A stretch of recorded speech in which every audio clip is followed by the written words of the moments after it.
il faut un peu de maturité, avoir vécu avant d'avoir un enfant. La première fille, je l'ai eue à 32 ans. Je trouve qu'il faut pas... Enfin, c'est pas un jugement de valeur, évidemment. Hein. Je critique personne. Hello tout le monde, moi c'est Chloé. Et moi c'est Anouk. Et aujourd'hui, nous allons parler d'une thématique qui va intéresser les darons. Franchement, on est super fiers d'avoir accueilli Accro.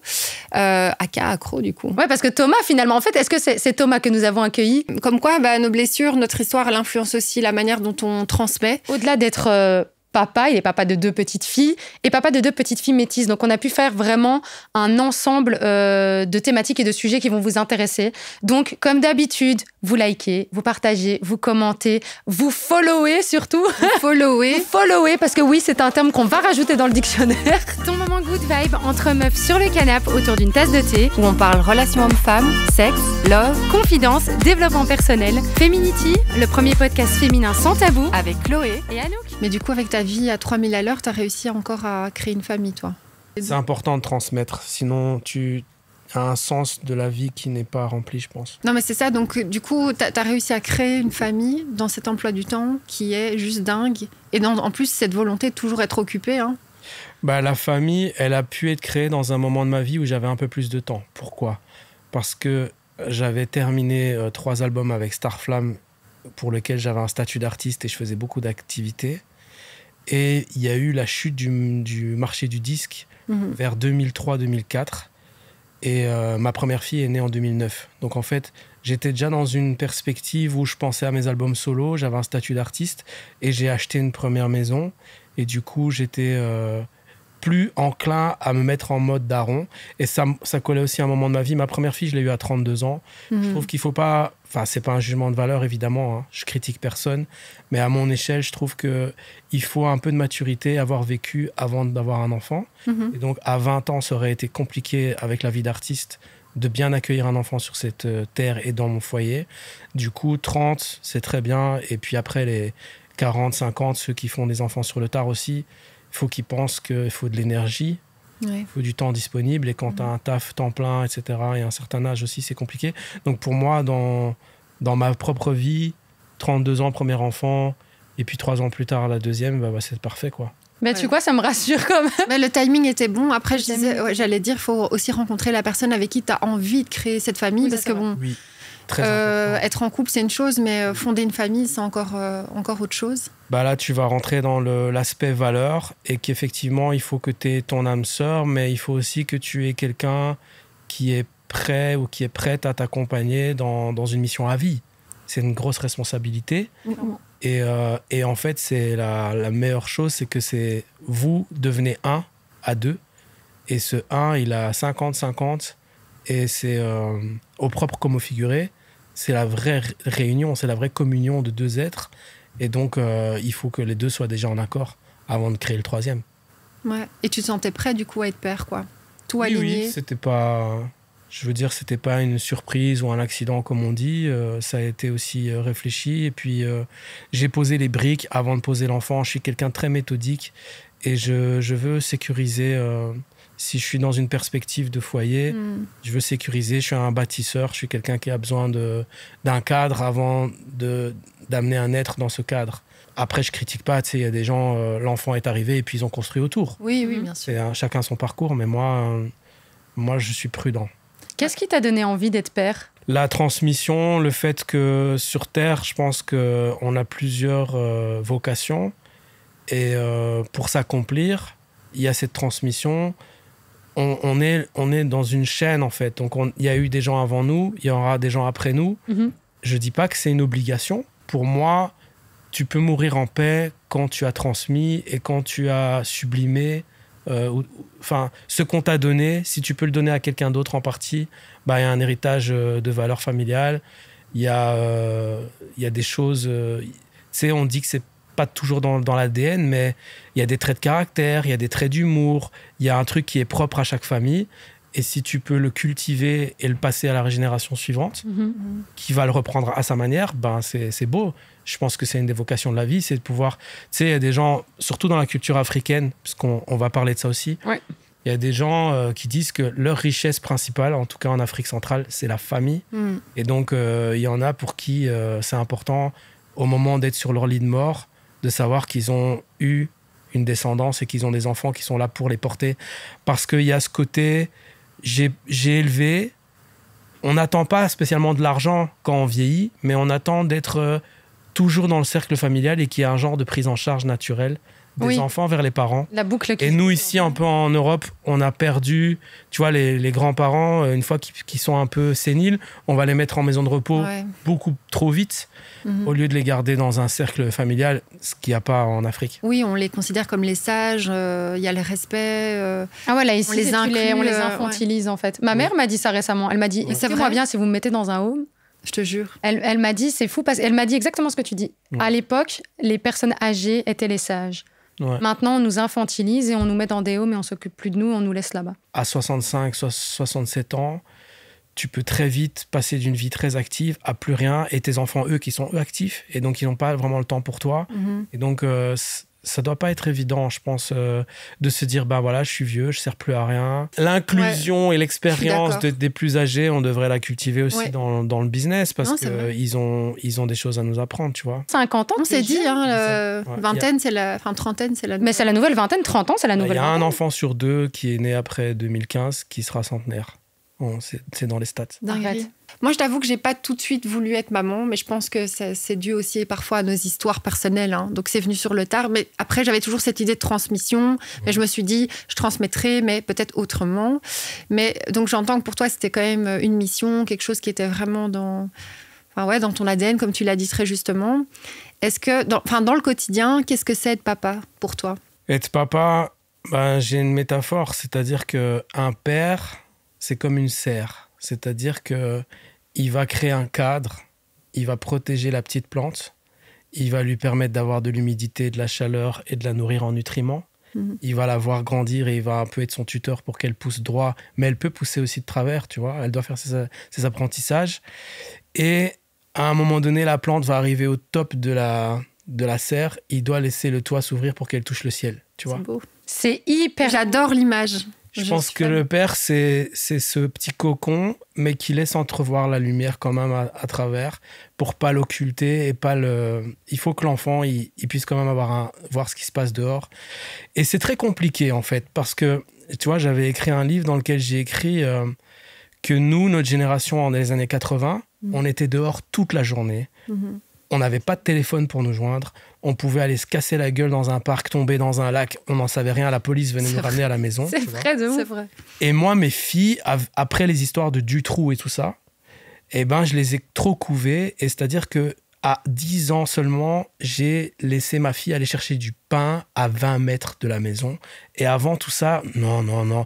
Et aussi parce qu'on est dans une grande ville où il y a plein de voitures, il y a des trams, il y a, tu vois. Du danger, ouais. Mais du coup, ma mère, quand elle m'a élevé, pas d'airbag, pas de ceinture. Pareil. Ils roulaient comme des tapés, tu vois. Il y avait des clopes dans la voiture avec les fenêtres. Tu tenais presque la clope de tes parents. Et en fait, on n'en était pas plus mal, tu vois. Ouais. Et on nous responsabilisait, c'est-à-dire, tu prends ton argent, tu vas faire les courses, tu reviens. Et ok, la mère, elle va pas flipper après 20 minutes si t'es pas revenu. Tout ça, ça a changé.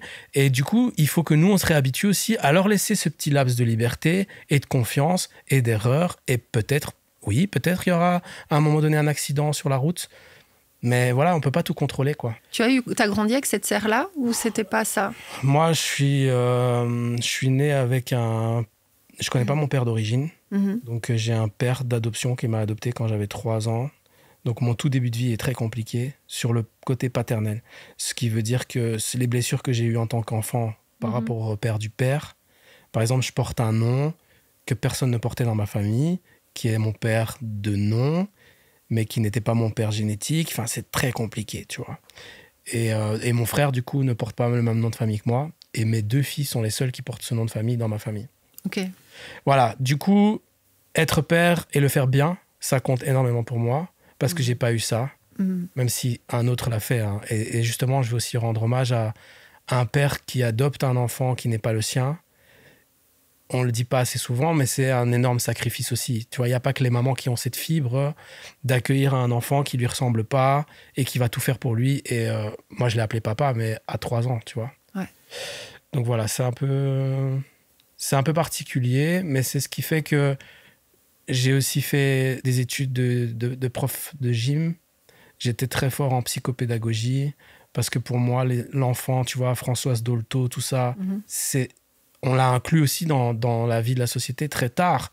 La vie de l'enfant, les ressentis de l'enfant.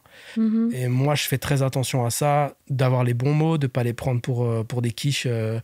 Tu vois, je vois des mamans dans des supermarchés qui parlent à leur enfant de 3 ans, mais comme s'il en avait un, tu vois. Oui, il y a souvent des décalages. Tu vois, en mode trop gaga. Il est beau le machin, et tu vois. Mais non, mais tu peux lui dire ce que c'est l'objet, en fait. Les bébés naissent dans les choux. Oui. Mais ouais, mais après, même dans le vocabulaire, mes filles, quand elles étaient en 3e maternelle, on me disait, waouh, comment elles connaissent autant de mots? Parce que c'est des éponges et que s'il y a un tel objet, je vais le définir avec le plus de mots possible pour que ça emmagasine, et pas de tout réduire à des petits onomatopées ou des petits adjectifs gaga, tu vois.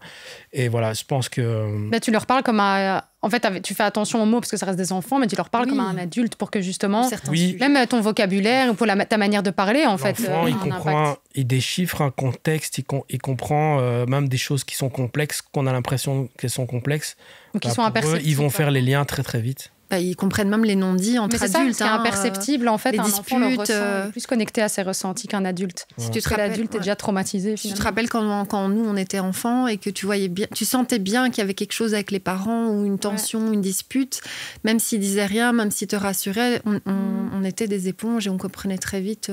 Tu as parlé d'adoption et je trouve ça hyper important, c'est que tout père n'est pas papa. Ça, c'est sûr.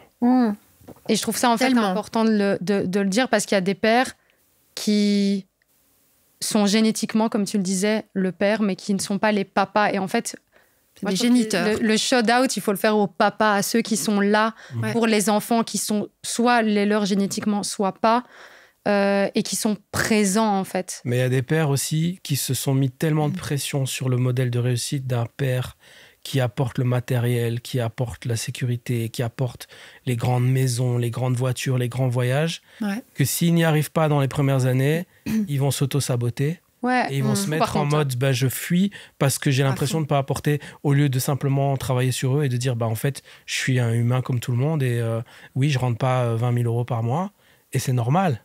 Tout le monde ne rentre pas. Mais il y a aussi, je pense qu'il y a eu beaucoup de pères qui se sont mis cette pression.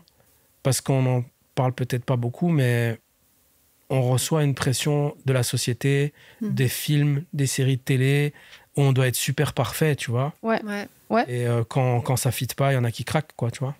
Pour toi, ta vision, justement, de ce que la société, au-delà de ce que toi t'es... Ça change, ça change. Oui, maintenant, et Dieu merci, mais... Moi, j'ai grandi dans les années 80, où le père, c'est J.R. Ewing, quoi, tu vois. Il a toute une tribu et il doit être le chef d'entreprise, le beau gosse, le gars disponible, le gars marrant, le gars qui rend... Il n'y a pas d'émotion. Même ma propre mère, elle, devant nous, mon frère et moi, elle reprochait à mon père de ne pas gagner assez, tu vois. Et de ne pas, par exemple, être un bon bricoleur. Et moi, j'en ai voulu, je lui ai déjà dit, parce que ça a fait de moi un gars qui voulait de l'argent et d'être un bon bricoleur. Et je suis devenu, parce que j'ai voulu aussi satisfaire ce que j'ai imaginé comme le desiderata de base d'une femme. Et en fait, c'est ma mère peut-être qui m'a rendu peut-être plus macho et mal alpha que ce que j'aurais pu être si elle m'avait pas induit qu'un homme doit être bricoleur et ramener de la thune, tu vois. Et t'as capté ça quand ? J'ai capté ça vers mes 20 ans en me disant, mais en fait, mon père, il fait son possible et aujourd'hui, je suis sûr que c'est pas ça qui comptait pour elle. Mais elle aussi était dans une forme de cliché. C'est ça. En fait, c'est ça, c'est qu'on est tous dans une forme de cliché parce qu'on a voulu plaire à la société, à nos parents, au vent. Tu vois, ce principe de l'image, en fait. Alors que parfois, si on s'écoutait vraiment, il y a peut-être un gros pourcentage de choses qu'on ne ferait même pas. Quand t'es pas encore, tu sais, connecté à toi et que tu te dis pas, t'as pas encore fait ce travail sur toi-même qu'on a tous fait ou sommes en train de faire. Tu veux plaire en fait à majoritairement des gens même que tu connais même pas, qui n'ont rien à voir dans ta vie. C'est vrai. Alors que si tu t'écoutes, peut-être qu'en fait, non, tu t'en fous que ton mec il gagne 20 000 balles, il peut en gagner 1 500, mais tant qu'il est à la maison tous les soirs, ça te fait plaisir. Il y a un phénomène qui a été observé beaucoup dans le rap américain, parce qu'il y a beaucoup dans les ghettos afro de pères absents. Tu vois, parce que pas de possibilité de travail, beaucoup de criminalité, prison, etc., abandon. Moi, j'ai développé aussi le côté crew, famille, avec des potes garçons. Okay. Et donc, ça a commencé dans les parcs, même quand j'étais en BMX, quand j'avais 10 ans, mais ça ne m'a pas lâché. C'est-à-dire que à 16 ans, j'enregistrais mon premier enregistrement avec tout un crew de garçons, et puis c'est devenu Malfrat Linguistique, qui est devenu Starflame. Et donc, il y a l'esprit fraternité entre amis, garçons. Ça nous a permis de nous créer des modèles autres masculin. Que le père. Et on a eu un substitut d'amitié fort pour exister. Et c'était sur des utopies, parce que dans les années 90, jamais, mon propre père, il me disait ouais, tu fais du rap, tu fais ta crise d'ado, dans 2 ans c'est fini. Et moi je disais non, pas en 93, hein. Je disais non, ça va pas se terminer. Et ça s'est pas terminé. Mais nous, on y croyait dur comme fer, alors que les gens nous se moquaient de nous dans la rue. Donc il fallait vraiment une utopie et un rêve commun pour y croire. Mais un tas de gens y ont cru, et heureusement. Les filles aussi, vous avez des bandes de copines qui deviennent votre clan, tu vois, et qui vous construisent aussi. Parce que la maman, c'est gentil, mais à un moment donné, c'est ta génération, t'as tes codes, t'as ta sexualité, t'as tes crushs, t'as ton make-up ou ton style qui est plus le sien, et tu dois avancer. Tu peux pas être toujours complice de ta maman comme nous de nos papas, tu vois. Oui. On s'est construit des modèles entre nous, et à un moment donné, le père, il doit devenir ringard. Le fils, c'est comme une légende grecque, le fils doit tuer le père, et puis son propre fils le tuera à son tour, tu vois. Donc c'est ces groupes-là qui t'ont aidé à sortir un peu de ce schéma ou de cette idée de si demain je suis père, je serai au-delà de ça, un homme qui prodigue. La musique m'a permis de me créer une identité avec un avatar, avec Accro, c'est pas Thomas, tu vois. Mais Accro, c'est un personnage avec lequel j'ai pu jouer pour être quelqu'un d'autre, pour exister. Et transcender ce côté j'ai pas de nom de famille ou je sais pas d'où je viens, je me suis inventé un personnage, tu vois. Mais en tant que père, tu peux pas être accro. Non, je suis pas accro. C'est ça. Et est-ce que justement, c'est une question qu'on se posait. Mais mes filles n'auront pas toutes ces questions à se poser parce que j'étais là depuis la naissance, tu vois. Ouais, t'as été un papa très présent, quoi. Ou tu es un papa très présent. Les 2 cordons, hein. Trop mignon. Base. Le steak, c'est la base. Mais c'est comme un steak, hein.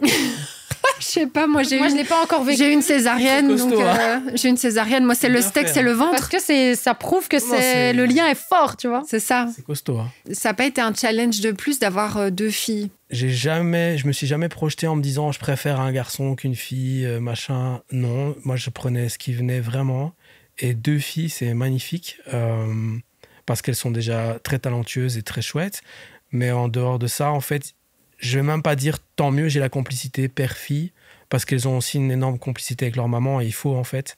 Mais je trouve que les filles sont plus à l'écoute, plus sages, plus studieuses. Et moi, j'ai une grande qui a 15 ans, à son âge, j'avais déjà fait le tour du monde des 400 coups, des conneries. Et elle, je sais qu'elle en a pas fait, tu vois. Et du coup, ça me rassure, c'est de me dire, au moins, elles feront pas toutes les échappées que j'ai faites qui n'étaient pas toujours bonnes, tu vois. Tu vois, dans la société dans laquelle on vit, tu sais pas, c'est ça. Elles ont quel âge maintenant ? 15 et 12. Ah, waouh. Mais tu vois, encore mieux. Ouais. 15 et 12 ans, toi, t'es un papa. Ouais. Et t'es un homme. Tu connais les hommes. Tu connais ce que les hommes... Ça, c'est la suite. Oui. Ça commence à arriver. On va rentrer dans... Mais justement, par rapport à ça, est-ce que t'as des appréhensions ? Je les connais. Non, mais par rapport à ce qu'elles pourraient vivre, et est-ce que tu leur prodigues peut-être déjà des conseils ou des trucs par rapport aux mecs ? L'avantage ou le désavantage, c'est que je pense qu'elles ont TikTok, elles ont les réseaux, et que faut pas se faire d'illusions sur le côté sexualité, etc. Je pense qu'à 12 ans aujourd'hui, tous les gamins du pays ont vu les choses, tu vois, et comprennent comment ça se passe. Ouais, non, c'est chaud, mais c'est comme ça. Par contre, je sais très bien ce que les garçons pensent, comment les garçons pensent. Ah ouais. Quand ils sont en ébullition à 15-16 ans, je suis passé par là. Donc, il faut les protéger dans ça va se passer comme ça, comment tu dois te protéger en fait.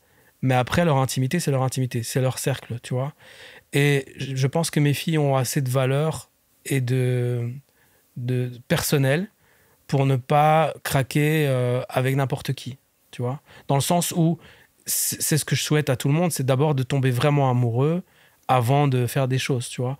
Tu peux flirter, tu peux embrasser, tout ce que tu veux, mais là, on parle vraiment de la chose. Je pense qu'il faut une maturité, il faut vraiment aimer l'autre personne pour le faire, tu vois. Et ça, c'est même des de se faire discussions que avoir vous avez Non. Non. Sur la façon de se protéger, sur les premières règles, tout ça, c'est des discussions que les parents doivent avoir. Et effectivement, moi, je suis un peu ancienne école où je me dis, les règles, c'est quand même mieux que ce soit la maman qui explique aux filles. Oui. Parce qu'elle s'y connaît mieux, déjà. Oui, je parlais plus sur l'aspect... mais la protection... relationnel. Oui, plutôt ça, pas plutôt technique, mais plutôt de le faire avec la bonne personne au bon moment, seulement si tu le sens. Comment un homme pense ou se comporte avec une femme. J'ai pas eu ces discussions parce que je pense, peut-être naïvement, que pour l'instant, c'est pas encore, on n'est pas encore là, tu vois. Mais bon... La plus grande, elle commence à avoir des amis qui viennent à la maison quand les parents sont là, tu vois. Mais c'est vrai que quand tu es un homme et que tu vois débarquer un gamin de 15 ans qui fait 2 mètres et qui kiffe peut-être ta fille, ça... C'est pas bien. Le disque dur commence à chauffer, tu vois. Et tu te dis, bon, déjà, le gars, il va falloir que quand il vienne, et ça, c'est tu vois, il faut qu'il y ait du respect, tu vois. Et moi, je me souviens ce que j'ai vécu même moi quand j'étais prétendant d'une belle famille à l'africaine, tu vois, où c'est... voilà, c'est pour ça que... Tu restes sur le pas de la porte, tu montes pas dans la chambre, tu parles pas à ma fille, elle étudie, tu la déranges pas, et tu vas te présenter officiellement, etc. Oui. Je vais pas faire ça à mes filles. Mais la dot, je vais la prendre. J'adore. Ah oui. Incroyable. Ceci va être un reel sur Instagram, préparez-vous. Mais la dot, je vais la prendre. Et elle va être longue. Non, ça veut dire qu'elles ont aussi une histoire, elles ont une culture c'est dans laquelle moi je me suis inscrit pour qu'elles arrivent sur cette terre. Et donc, on va respecter ça aussi, tu vois. Quand vous voulez marier une fille d'origine africaine, bon, ça, dans le Maghreb, c'est pas pareil, mais si on parle subsaharien, Centrafrique comme Congo, etc., il y a les familles qui réclament une dot. Ça peut être une liste d'objets avec le côté plutôt symbolique, avec un franc symbolique, ou ça peut être des grosses enveloppes. Et là, il ne faut pas non plus tomber dans des choses où on vous demande des 20 000 $, etc. Parce que là, vous êtes plutôt dans une famille, on va dire, Gucci, qui veut juste du strass et paillettes. Mais dans le respect de la tradition, cette enveloppe que la maman perçoit pour sa fille, elle va la donner à son fils pour que lui aussi, à son tour, puisse marier quelqu'un. Donc, en fait, il y a un passage de relais. Et moi aussi, mes parents, ils ne comprenaient pas ça en tant que blanc. Mais ils se disaient, ouais, quoi, tu dois acheter ta femme, etc. Et quand ils comprennent le contexte de passation, que l'argent, il va rester pour le fils de la maman plus tard, ils comprennent mieux. Parce que voilà, si on remonte la tradition, en fait, cette dot ne coûte rien à personne puisqu'elle est transmise. Et donc, mais il y a aussi, on peut vous demander des chèvres.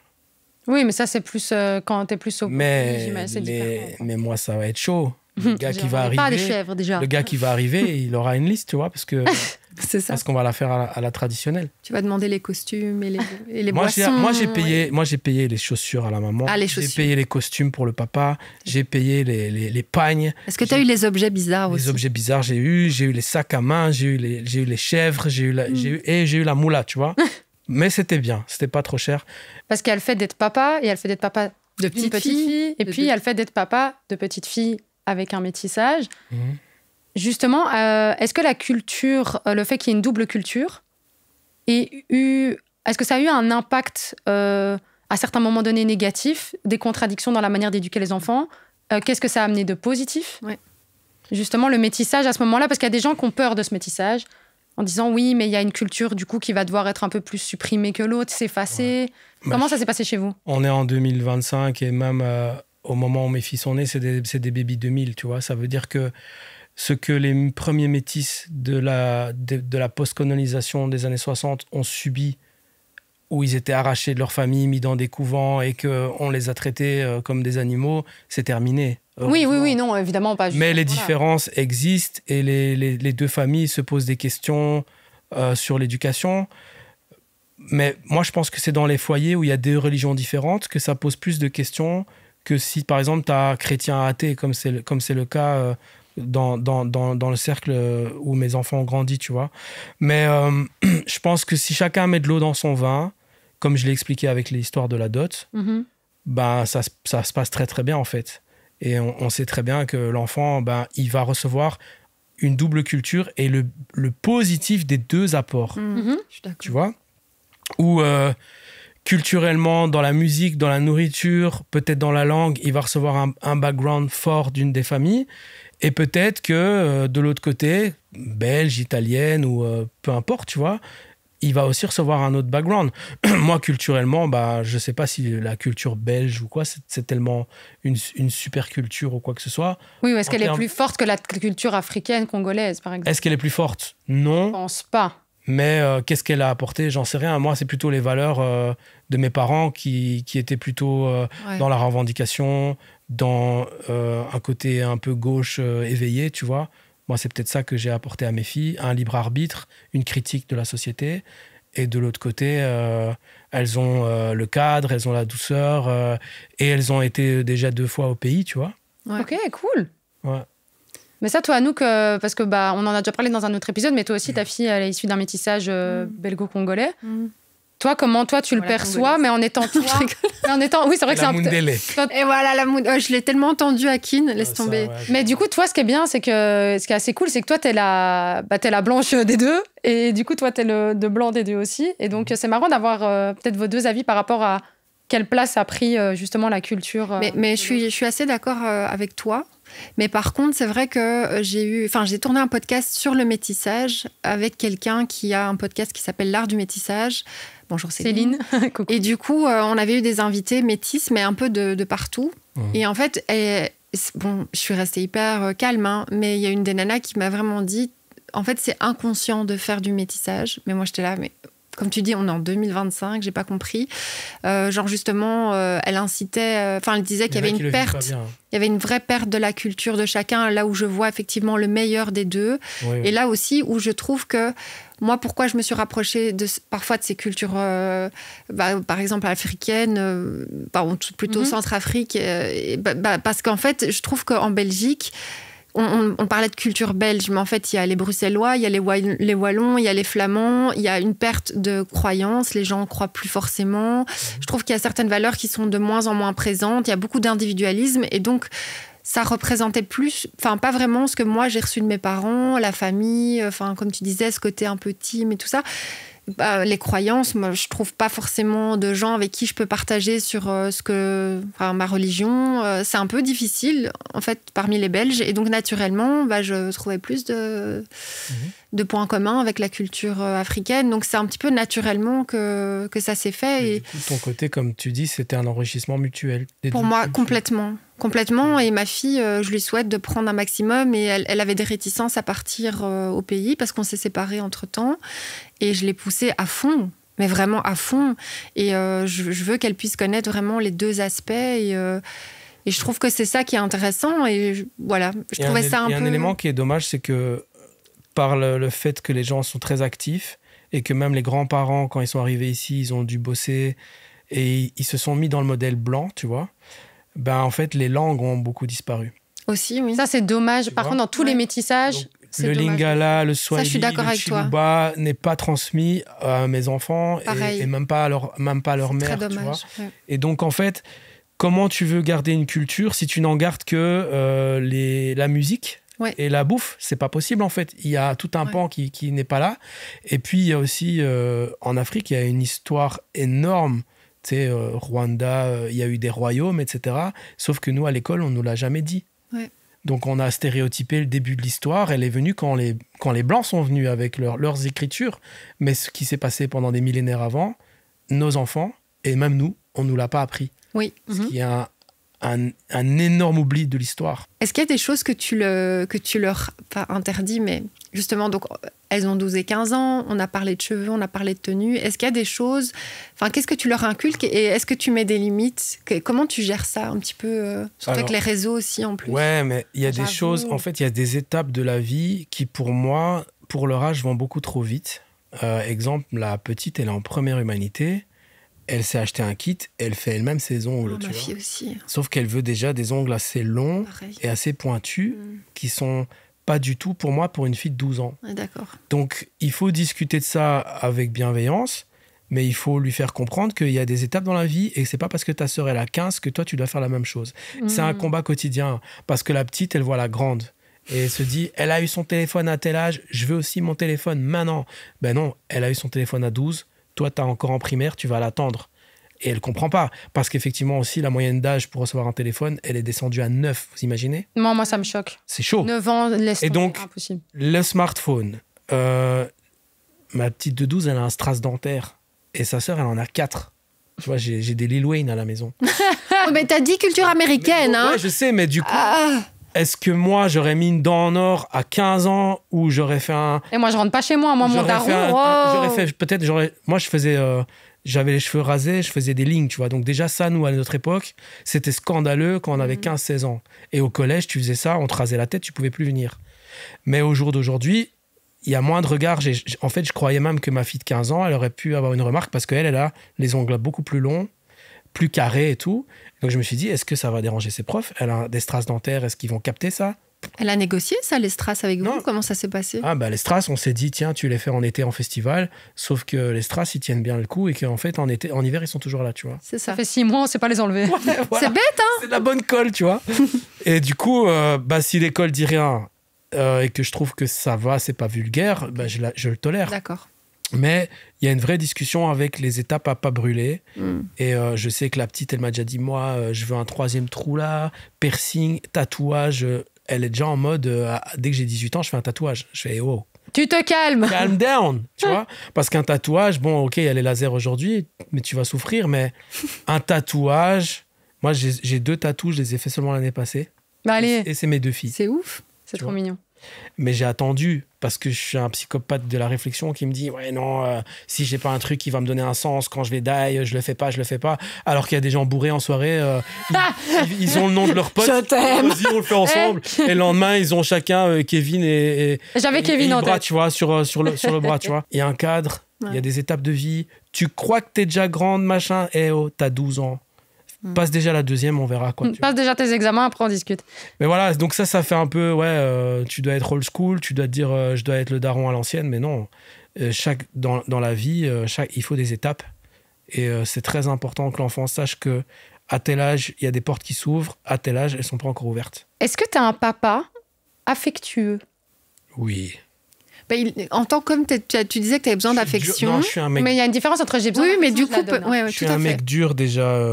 C'est quoi un mec dur? Non, j'ai beaucoup d'amour, mais je le montre pas facilement. Je suis un mec dur. J'ai pas facile à dire je t'aime à quelqu'un. Et je suis pas câlin à la maison. Parce que peut-être j'ai aussi eu des blessures ou quoi, mais je vais être affectueux dans des moments bien précis, quand les lumières sont éteintes. Mais quand les lumières sont allumées, j'ai du mal. Même quand mes parents étaient en train de se câliner dans le canapé, j'étais gêné, je partais, tu vois. Mm. Et mais avec mes filles, je peux être plus tactile, mais c'est vrai qu'à un certain âge, quand elles deviennent des petites madames, bah c'est plus, tu vois, je respecte aussi leur corps, comment elles ont changé, et c'est plus difficile. Même pour la maman, je pense, de vis-à-vis de sa fille, les câlins, le côté tactile, et leur dire qu'on les aime, même si elles le voient tous les jours, bah c'est difficile. Vous deux? L'intimité, même père-fille, ouais, moi j'ai... Mais plus petite, bien. Plus petite, bien. Plus petite, ben en fait, l'enfant, il voit que tu l'aimes parce que tu fais tout pour elle et t'as pas besoin de lui dire tous les jours, tu vois. Moi, les gens qui disent je t'aime, je t'aime, je t'aime, je t'aime, à tout va non plus, ben, un je t'aime, ça a une valeur, tu vois. Ouais. Donc, à un enfant ou à quelqu'un qu'on aime vraiment, ça doit pas se dire à tout bout de champ. Et après, je stigmatise pas non plus les gens qui se disent je t'aime tout le temps avant de se quitter parce que c'est beau, mais moi, j'arrive pas à le faire, tu vois. Et du C'est coup... pour ça que j'aime pas. Non, mais c'est ça. Parce qu'il y a une manière de... Je suis encore dans une vieille cuirasse, quoi. Et du coup, j'imagine que... Parce que je voulais te poser la question. Moi, j'avais remarqué quelque chose qui était un peu différent, finalement, de ce que tu viens de dire. C'est qu'il y avait des hommes qui étaient très tactiles, très proches avec leurs enfants. Ouais. Qui Filles, étaient- ouais. en général. Qui était même capable de dire je t'aime. Je t'aime, je te fais des câlins, tout ça. Et qui, vis-à-vis de leur femme, Rien. rien. C'est- Comment tu l'expliques, ça?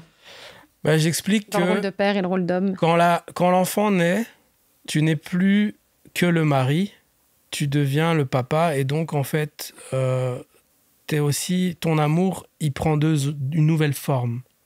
Il va prendre la forme de protecteur, de tuteur, alors que avec avec la maman, quand tu crées l'enfant, bah, t'es le conjoint, t'es le partenaire, c'est pas le même amour. Et il arrive aussi que des mamans, et c'est pour ça qu'il y a des couples qui pètent, que des mamans, quand l'enfant arrive, c'est focus sur l'enfant.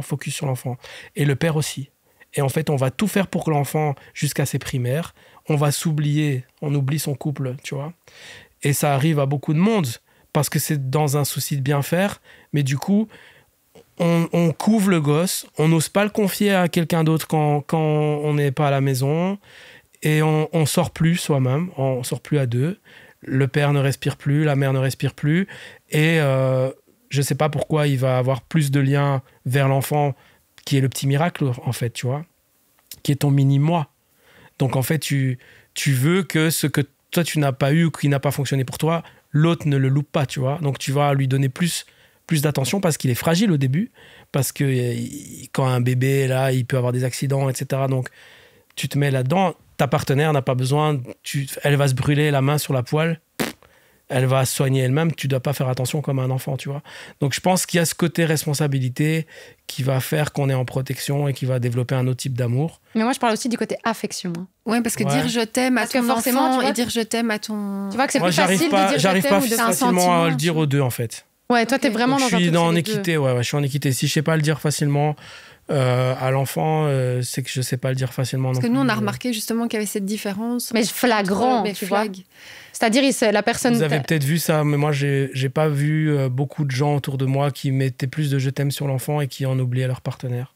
Ah bah nous, c'est pas le... Moi, je l'ai vraiment remarqué, mais avec plusieurs personnes où, quand je te dis, genre, avec ta femme, j'ai pas mais tu peux être quelqu'un qui aime pas être démonstratif de manière affectueuse. Mais il y a des hommes qui sont comme ça. Il y a quand même un deuil du couple quand l'enfant arrive, parce que c'est pour ça qu'il y a aussi le dip, etc.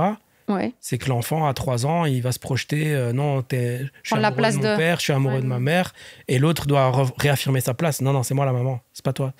Et du coup, c'est la nature. Mais c'est vrai que, par exemple, le papa de ma fille, il m'a toujours dit qu'il n'a jamais entendu « je t'aime » de la part de ses parents, qui, par contre, ont été très présents. Enfin, présents. Ça veut rien dire. Pas présents. Ça se voyait que... Ça fait du bien de l'entendre, mais c'est pas fondamental. Mais du coup, il est très dans le « je t'aime » avec sa fille, quoi. Ouais, je comprends. Parfois même à outrance, du coup. C'est fou. En tout cas, un je t'aime, il doit pas être fake. On est d'accord. Moi, laisse-y mort. Si t'en dis 10 000, mais qui valent rien. Laisse-y mort. Et tu sais, il y a aussi le syndrome du papa Walibi, on appelle. Ouais. Il y a des couples divorcés. C'est le père qui va rassurer l'enfant juste par des cadeaux. Donc, je t'aime, je te donne, je te te paye, mais en fait, je suis pas là pour toi, tu vois. Mm-hmm. Et on a plein aujourd'hui des cocos comme ça qui font les loopings à Walibi, tu vois. Ouais. Et par contre, toi, t'es là. Ben, je suis là, oui. Et je pense que même si je devais évoluer dans ma vie autrement que dans le schéma familial classique, je serai là et elles pourront toujours compter sur moi jusqu'à la mort, tu vois. Mm. Maintenant, voilà, y a des histoires qui évoluent et il y a des schémas qui évoluent aussi. Mais tu sais pas être H24 avec l'enfant, hein. Est-ce qu'il y a des choses que tu pensais avant d'être père, que tu ferais en tant que père, que finalement, t'as fait tout l'inverse? Que ce soit sur le côté sévère ou pas, le côté... Est-ce qu'il y a des choses que tu t'es dit, je le ferai? Je ne changerai pas la façon la manière avec laquelle je les ai éduqués ou on les a éduqués. Mais c'est comme ça que tu te l'as imaginé aussi? Ouais, j'ai juste fait un jour, j'ai fait une bêtise. J'avais trop confiance en ma fille qui apprenait à marcher et j'étais... Donc, elle montait l'escalier et au lieu de me mettre derrière elle, je me suis mis devant. Donc, je montais avant et elle a glissé, elle est tombée en arrière. Elle a fait une volée d'escalier. Tu vois. Et là, je me suis dit, t'as une microseconde. Soit je saute, mais je l'écrase pendant qu'elle tombe, soit je ramasse les morceaux. Et heureusement, elle avait rien eu. Mais ce jour-là, je me suis dit, putain, je suis le pire père du monde parce que je ne l'ai pas sécurisé comme il fallait. Donc, on fait des erreurs de parents. On peut pas voir qu'un enfant se brûle, va toucher à l'électricité ou j'en sais rien. Mais ça, c'est les regrets que tu as, c'est des choses très pragmatiques. Mm-hmm. Mais sur l'amour, les valeurs, la façon de les aiguiller dans la vie. Sur les limites que tu pensais leur mettre quand tu n'étais pas encore père, mais que tu ne leur mets pas finalement. Je pense qu'il ne faut pas avoir peur parfois d'être plus strict et sévère. Parce qu'on se fait vite bouffer, nous, en tant qu'hommes, par des petites filles qui nous font les 12 yeux et qui nous disent « Ouais, mais je veux quand même ça, je veux quand même ça. » Et tu trouves toi-même un prétexte en te disant « Bon, allez, elle a quand même bien travaillé à l'école, je vais lui payer. » Mais en fait, ça lui aurait rendu service que tu dises non. Et moi, j'ai trop dit oui. On est forte. Ça, c'est sûr. Donc maintenant, c'est non, d'accord? Et t'as capté? Maintenant, c'est non. Mais tu parlais justement de... Non, je suis pas d'accord. Aucun regret. Je suis en train de manger un knick-knack. Aucun regret par rapport à l'amour que tu leur as donné. Et justement, c'était une question qu'on aime bien poser aussi. C'est ta définition à toi de l'amour. En général. Hein. Waouh. Ouais, c'est vaste et en même temps, c'est tellement personnel. Donc, du coup, c'est toujours très sympa. L'amour, c'est quelque chose qui vient du fin fond de ton âme, de ton estomac, de ton cœur, qui n'est absolument pas calculé, qui va durer éternellement, on l'espère, et que tu donnes sans avoir anticipé, en fait. C'est-à-dire que c'est la rencontre de ce petit être qui vient de naître ou d'une personne que tu as croisée, qui va chez toi créer ces étoiles, ces papillons, comme on dit, et qui vont permettre de construire une histoire avec de la confiance, de la transparence. C'est important, je pense, de dire quand ça va pas, de dire quand ça va. Et j'essaye aujourd'hui, en tout cas, pour la deuxième partie de ma vie, d'être transparent. Quand je déconne, de dire bah là, j'ai foiré, d'assumer. Il faut du temps pour ça aussi. Et l'amour, il a besoin de temps. Parce que je venais avec la métaphore de la serre et de... Ça s'arrose, tu vois. Et parfois, nous, les mecs, sur une relation, on se dit que notre compagne, elle est acquise et qu'on ne doit pas l'arroser, que c'est bon, on lui a dit, ouais, on est mariés, c'est bon, c'est fini. C'est une très grosse erreur, dans l'autre sens aussi. C'est-à-dire que c'est pas parce que la femme se dit, j'ai un homme marié avec un CDI qui pourra pas déconner et qu'il sera toujours là à la maison, tu vois. Donc en fait, ça s'entretient et il faut pas avoir peur de demander à l'autre, est-ce que tu vas vraiment bien? Est-ce qu'on va vraiment bien? Parce que le quotidien peut effacer tout ça et puis un jour tu te réveilles et en fait chacun est dans son mood et ne se parle plus et l'amour il a été là, il peut encore exister mais il est pas vivant, tu vois. Il y a plus les papillons. Ouais, il est éteint. Il y a juste les chenilles, tu vois. Ça demande, comme tu disais... Ça craint quand il y a des chenilles, les gars, c'est pas ouf. Ça craint, mais par contre... Mange un RDC. Hein. Je te jure, j'en ai goûté. Mangeons l'amour. J'en ai goûté. Voilà. Bah, l'amour, heureusement aussi qu'il n'est pas partout pour tout le monde. T'imagines, on serait tous amoureux de tout le monde. On serait polyamoureux de tous. Explosion sur la C'est terre. polyamoureux avec de l'ecstasy, quoi. Incroyable. Truc de tu vois, fou. ce serait chaud. Je t'aime. Donc c'est bien qu'il y ait aussi des signes ou des gens ou des moments où ça fonctionne pour les uns ou pas pour les autres. Parce que c'est précieux, tu vois, il faut le soigner. On s'est dit qu'on pourrait partir sur une dernière thématique en fonction de ce que tu pêches. Apparemment, les cookies sont dégueulasses. Oui, les genre cookies de sont trucs. dégueulasses, sache-le. Je comptais pas le graille. Hein. Ah, tu vas juste le Moi, casser. ça me fait tellement penser au film américain où mon rêve, c'était d'avoir des fortune cookies avec de lire le petit mot. Est-ce qu'on fait de l'ASMR? Genre, tu sais. N'empêche, le croustillant, ça doit être sympa au micro. Ça devait être incroyable au micro, ça. Imagine, il y a écrit une... Suis les opportunités comme des miettes. Tu sais jamais. Même les miettes. Non, comme les miettes. Tu sais jamais où ça pourrait te mener. C'est le petit pousset, quoi. Tu suis le petit pousset, quoi. Il y a plein de gens qui me disent que je suis opportuniste comme si c'était négatif, alors que je trouve que justement, être opportuniste, c'est super positif. Et les gens ont commencé à transformer ce mot comme si t'étais... En fait, saisir les opportunités... c'est quelqu'un qui saisit les opportunités. Attends, merde. Pendant que les gens dorment à regarder les choses se faire, toi, tu bouges ton cul et tu vis. Enfin, je sais pas. En tout cas, c'est vrai que ça peut mettre en perspective le fait que pour certaines activités sont des miettes. Alors pour toi, tu es en train de construire le pain de demain. À fond. Waouh! Franchement, bravo. C'est incroyable. Well done. Oui, tu l'as craqué, mais tout. J'ai pété la main, sérieux. La vie est trop courte pour des regrets. Mange le cookie et savoure-en chaque bouchée. Et ça, on peut l'appliquer à notre vie. C'est ça.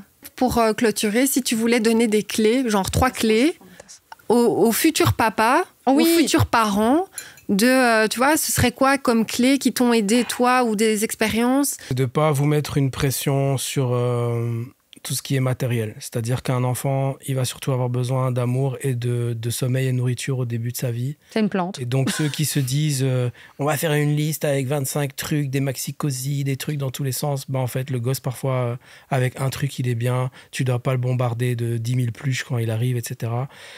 Donc, voilà. Ça, c'est la première chose. La deuxième clé, c'est de savoir que tu feras des erreurs. Il y aura des accidents de la vie. C'est la vie, tu sais pas les prévoir. Et donc, te flippe pas et te mets pas en mode je dois tout faire de manière parfaite. Pas pour ça que ça doit être le bordel non plus, mais mets-toi un cadre, mets-toi ce que toi, tu n'as pas eu, ce que tu veux lui donner, et ce sera déjà très bien. Et voilà, troisième clé, suis quand même l'école. Parce que c'est aussi ça, être parent, c'est suivre les devoirs. Et donc, le quotidien, tu dois être là. C'est pas genre, j'ai fait un enfant, c'est ma poupée, il est mignon, je le montre en photo sur mon Instagram, mais je m'occupe pas du back-office. Mon frère, il y a le back-office. Ça veut dire les devoirs, les vaccins, les suivis médicaux, les bronchiolites. Tu dois être là. C'est pas juste la maman qui doit le faire. Et je peux rajouter les émotions aussi. Tu en parlais là tout à l'heure de faire attention aux émotions aussi de ton enfant. C'est vrai, mais ça, je pense que chacun gère ses émotions de manière très personnelle. Et du coup, ça vient au fur et à mesure des premiers sourires et des pleurs et l'empathie que tu vas avoir pour ton enfant. T'apprends. Mais ça, c'est très important ce que tu dis, c'est que c'est l'enfant qui nous apprend à être parents. De fou. Et nous, on lui apprend à être adulte. Donc en fait, c'est comme les seniors au début du podcast qui peuvent servir les jeunes. C'est le gosse qui t'apprend à être quelqu'un, tu vois. Moi, je suis tout à fait d'accord. Franchement, merci d'être venu, ça nous a fait grave plaisir. L'épisode est terminé, on espère que vous avez kiffé. On va quand même commencer par dire merci à Slice qui nous donne ses magnifiques bureaux, ses emplacements, qui nous met le setup, à Gaëtan surtout qui s'occupe du setup, parce qu'on a voulu un petit endroit plus intimiste cette fois-ci. Et je pense que vous avez kiffé. En tout cas, nous, on a kiffé faire cet épisode. L'endroit est déjà incroyable. On a kiffé cet épisode. Et moi, j'ai juste envie peut-être Est-ce qu'on pourrait pas un jour le réinviter pour d'autres sujets ? Je suis trop chaud.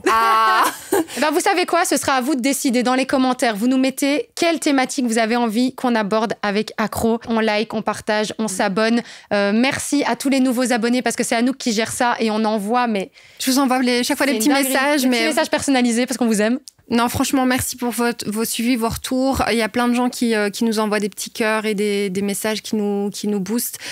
En tout cas, merci à vous tous. Merci beaucoup. Et on se retrouve très vite. Yes. Bisous.